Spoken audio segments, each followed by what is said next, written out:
Mr. President, my dear colleagues in the Senate, for only the second time in my entire 6 years in this chamber, I am compelled to rise on a matter of personal and collective privilege today to express my grave disappointment over the process by which this body ratified the 2025 Bicameral Conference Committee report, and my utter and complete dismay over what the Congress has submitted as the budget of the Republic for the year 2025.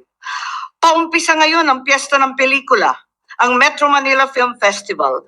Ngunit ang umaalingaw-ngaw sa aking isipan ay ang dating sigaw, walang himala? Wala nga bang himala sa nakalipas na Bicam? 10 ng sambayanan, pakiwari ko na may himalang naganap. Nalabag sa patakaran natin dito sa Kongreso.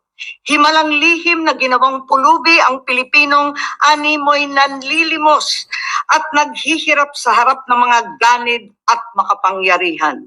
Maging ang ating Pangulo, aking kapatid, ay nagduda na at nagpapasalamat ako na kaninang umaga ipinagpaliban muna ng palasyo ang pagpirma ng 2025 budget sa Biyernes, ika-20 ng Disyembre. Sila rin kaya, tulad ko ay nagtatanong, wala bang himala? Mabalang kasing ko ang mga pangyayari. 22 July 2024, the President submitted the proposed national budget to Congress, the NEP. August 15, 2024, the Senate began conducting budget hearings at the subcommittee level. As the Vice Chairman of the subcommittee charged with the budget of the DSWD, I conducted 2 hearings on the DSWD budget on 16 September 2024 and 14 October 2024.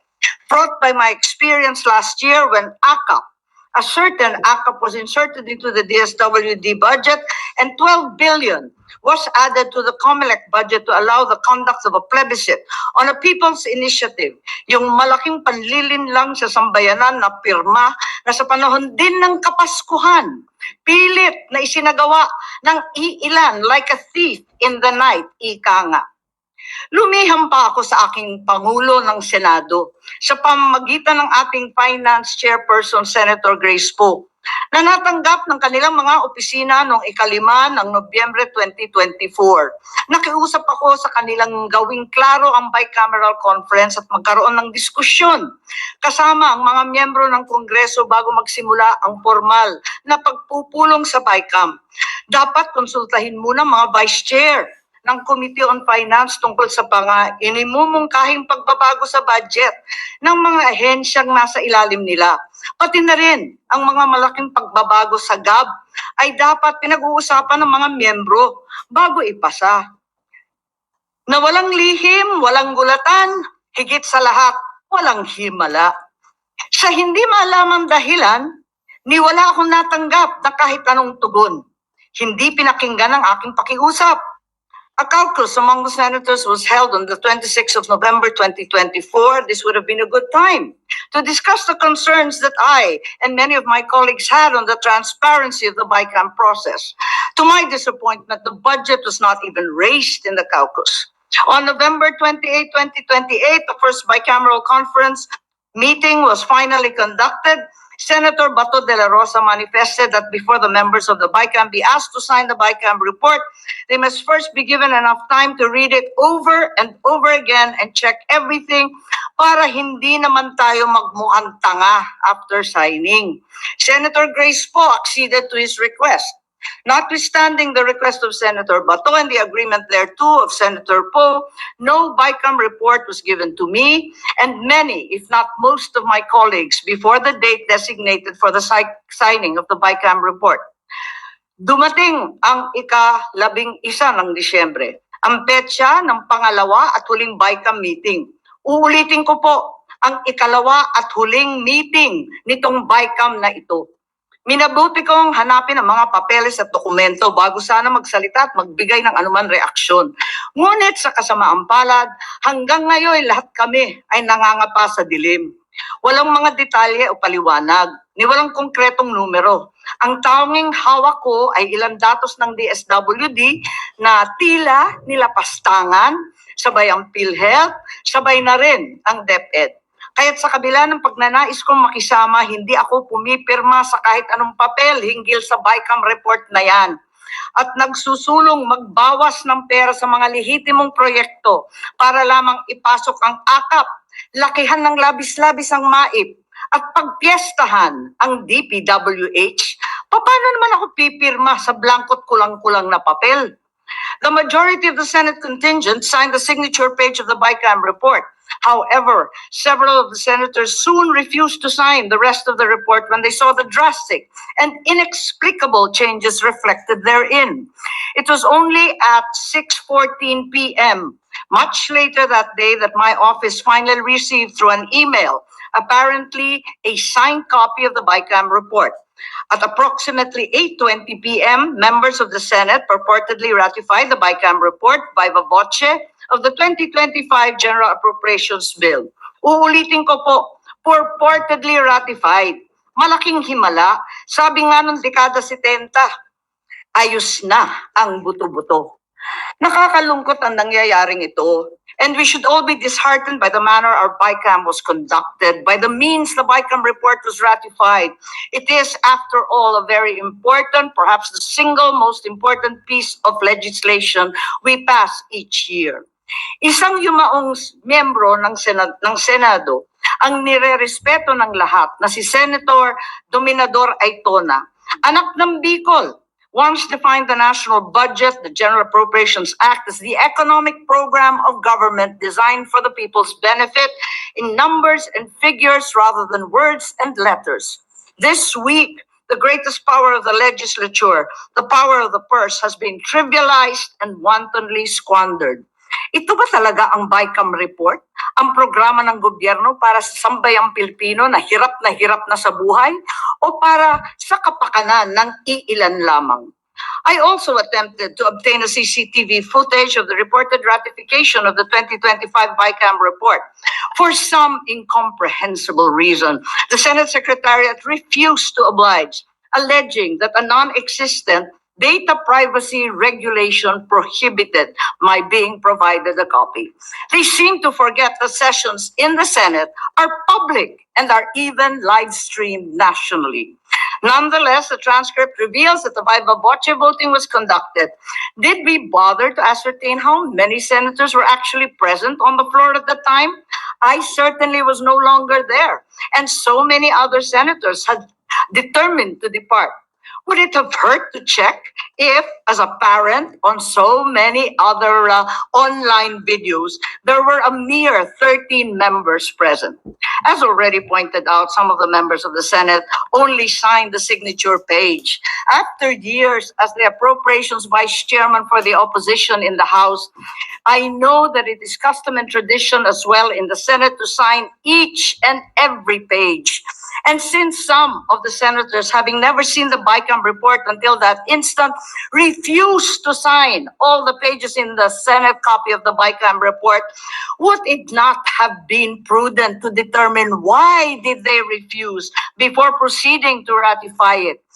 Napirmahan nga ba ito? O isa na namang himala ang buo, kompleto, kada pahinang pagpirma ng mga senador natin? More disturbing is the fact that the BICAM report was ratified even though at the time there was no final version of the 2025 GAB report. Is it not the BICAM report that was supposed to embody all the changes that the bill had undergone during the BICAM conference? How can the BICAM committee release a BICAM report for the 2025 GAB when the actual 2025 GAB was still being finalized? Sunod-sunod, linuluto pa. At walang patid ata itong kababalaghan. Even as I speak, the final version of the 2025 General Appropriations Bill is yet to be printed. As late as yesterday, the 17th of December, those in charge of the budget, the real BICAM, are still trying to massage the budget. Masahe pa po, allocating and adjusting among themselves and their associates the infrastructure and other projects so that those who are in their good graces get a piece of the proverbial pie. Some may argue that what will be contained in the GAB is reflected in the BICAM report and that therefore it's not necessary for the GAB to be finalized before the BICAM report is released. Allow me to show you what the 2025 BICAM report actually looks like, at least in general terms. As an example, the DPWH budget has now bloated to a 1.113 trillion. The BICAM report shows that the total of 350,483 was added, while 61.834 was deducted, resulting in a net increase of 288.65 from the BICAM bill. In the summary report, there is a mere single line as an explanation for this massive increase, simply stating various infrastructure projects. This runs counter to our rules. You and I know that under Rule 12, Section 35 of the Rules of the Senate, the committee report must contain a detailed and sufficiently explicit statement of the changes or amendments to the subject measure. The same section also provides there must be a comparative presentation of the conflicting House and Senate provisions and a reconciled version thereof, along with explanatory statement of the BICAM. Instead of that detailed explanation and comparative presentation demanded by our rules, we only got various infrastructure projects. VIPs pala. VIPs meaning very important persons. Sino-sino kaya sila? Gaya na sambit ko, hinihimay pa ang himala. Pero para sa ilang mga VIPs. Real talk, can anyone in this chamber, this August chamber, ascertain what are these infrastructure projects by just looking at the BICAM report? Can any of us determine what is included and comprising the additional 350 additional funding to DPWH, as well as the projects and programs defunded as part of the 61.834 reduction? I plowed through that BICAM report, which I did not sign, hoping against all odds that there was a better explanation somewhere. Alas, there is not even a joint explanation narrating what these changes were about and why they came about. The explanation, therefore, of the 288.65 billion increase in DPWH is once again various infrastructure projects, ang mahiwagang VIP. Ang hinihimala pa nga, very important persons, very important party lists kaya. When we were asked to sign the BICAM report, did any one of us have any idea what specific projects were being funded? If our job is to decide which programs or projects are funded, then we are remiss in fulfilling our obligations by approving a BICAM report that explains the 288.65 billion increase in DPWH with just 3 miserable words. Habang masusing sinusuri ng ating mga kababayan ang bawat detalye ng kanilang resibo sa grocery, ang bill sa kuryente para tiyakin tama ang bawat sentimo kanilang binabayaran. Tayo naman dito sa Senado ay tila kontento ng pumayag sa 288 bilyong dagdag gamit lang ang tatlong matalinhagang salita, VIP, various infrastructure projects. Sa totoo lang, ginagawa pa ba natin ang ating trabaho?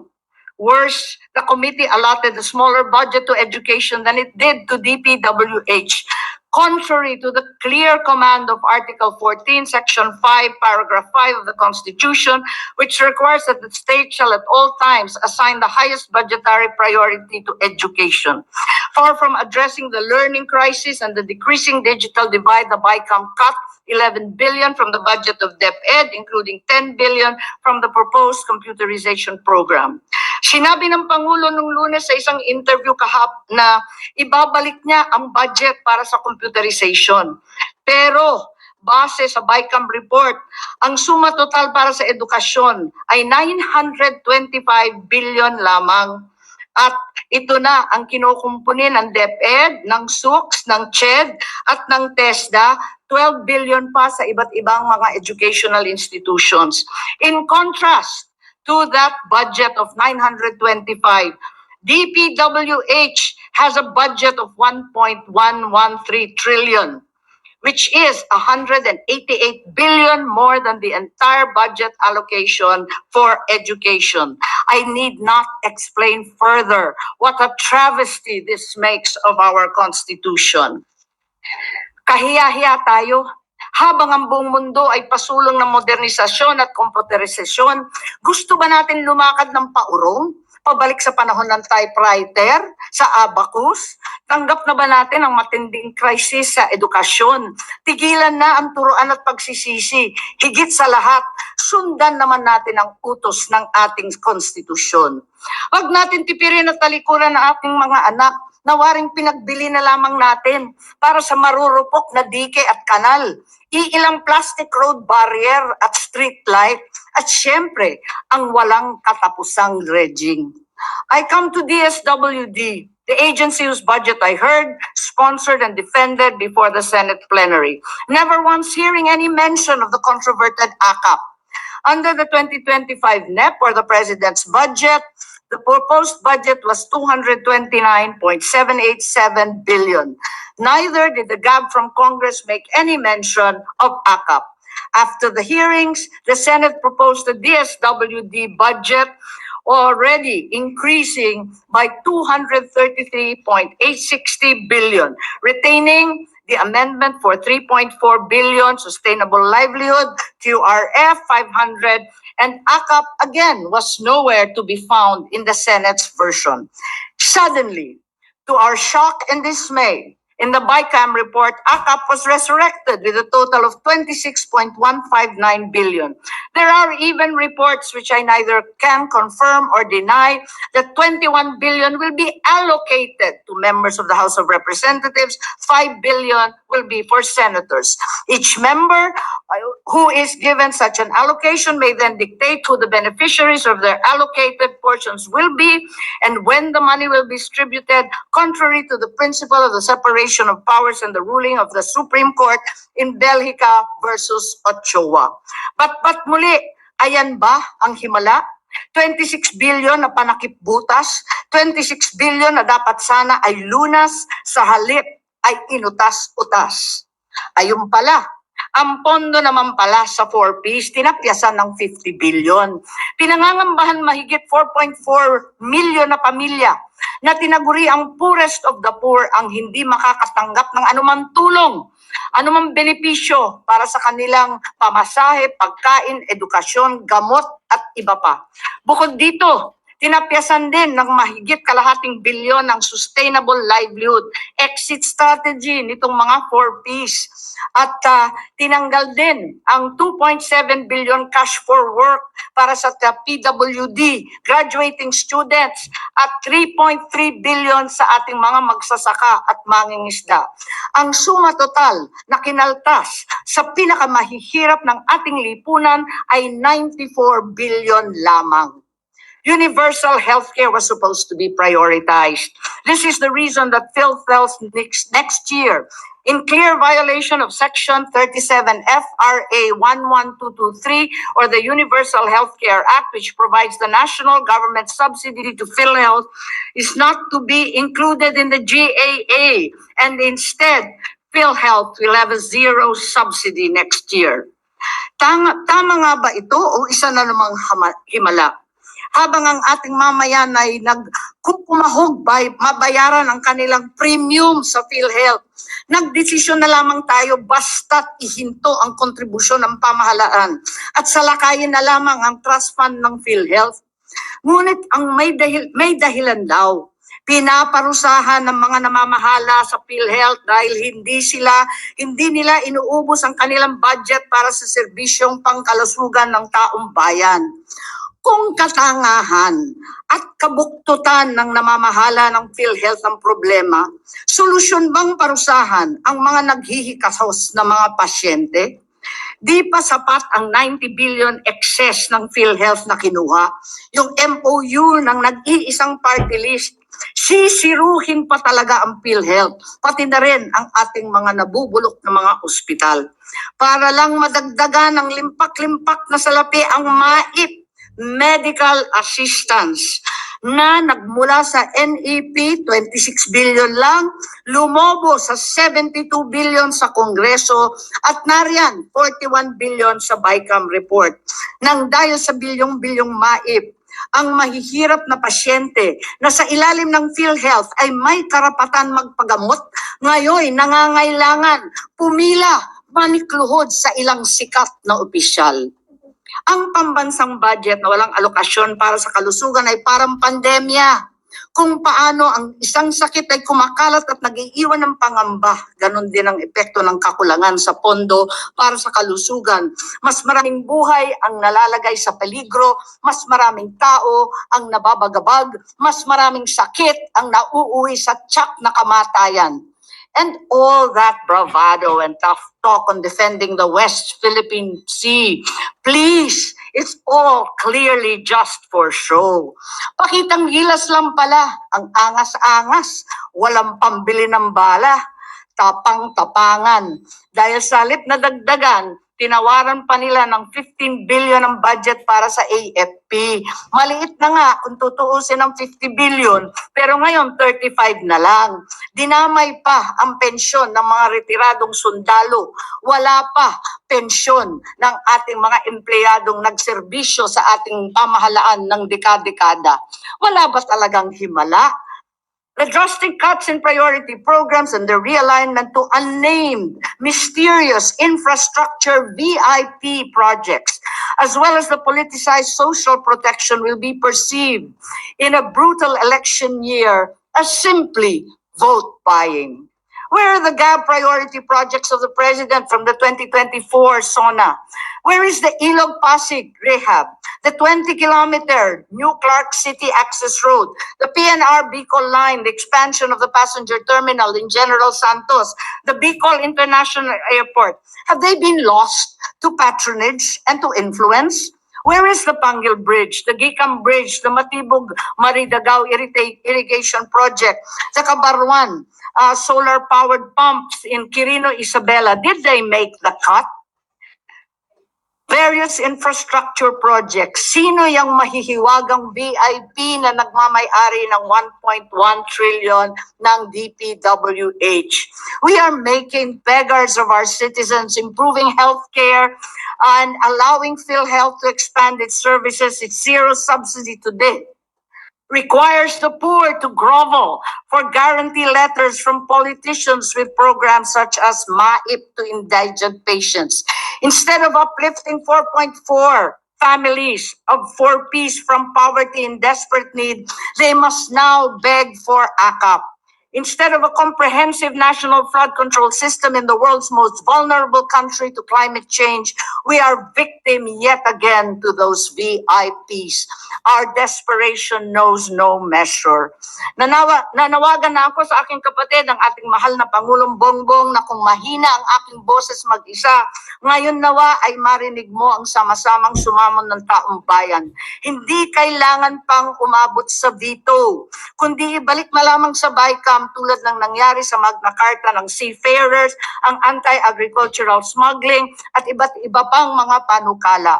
Huwag na munang pirmahan hanggat di pa nasasaayos muli nating mga mambabatas. Kahiya-hiya ito. Sa aking mga kapwang mambabatas, hindi pa huli ang lahat. Ang pagpapaliban ng Pangulo ng pagpirma ay hindi lamang pagbibigay ng pagkakataon sa mga mambabatas na itama ang maling gawain. Ito rin ay pagkakataon para sa administrasyon na iwasto ang mga kaalyado at bigyan ng limitasyon ng mga gampanin ng sang-ayon sa batas. Mahal kong mga senador, may pagkakataon pa tayong ibalik di lamang ang pondo sa wastong proyekto, kundi ibalik rin ang yinurakang dignidad at dangal ng bawat Pilipino. Maari pa natin talikdan ang ambisyon at bumalik sa linya ng serbisyo ng walang halong pamumulitika. Opo, eleksyon na sa susunod na taon. Tatakbo ako. Ngunit kung magpapadalos-dalos tayo rito, ang epekto ay pangmatagalang panahon. Alam ko po, ilang araw na lamang Pasko na. Ngunit hindi pa rin natin pinapahupa ang usapin Dahil ang mga sikmura ng mga nangangailangan ay hindi naman nagbabakasyon. Ang mga kapuspalad ay walang selebrasyon. Gawin natin ang tama, ibigay ang nararapat sa karapat-dapat. Hindi ito aginaldo ngayong Pasko dahil yun naman ay para talaga sa kanila. Ang pagtulong ng walang masamang motibo ay regalo natin sa ating kapwa Pilipino. At ang paggawa ng tama ay ang pinakamagandang regalo natin sa ating sarili. Maligayang Pasko po sa ating lahat.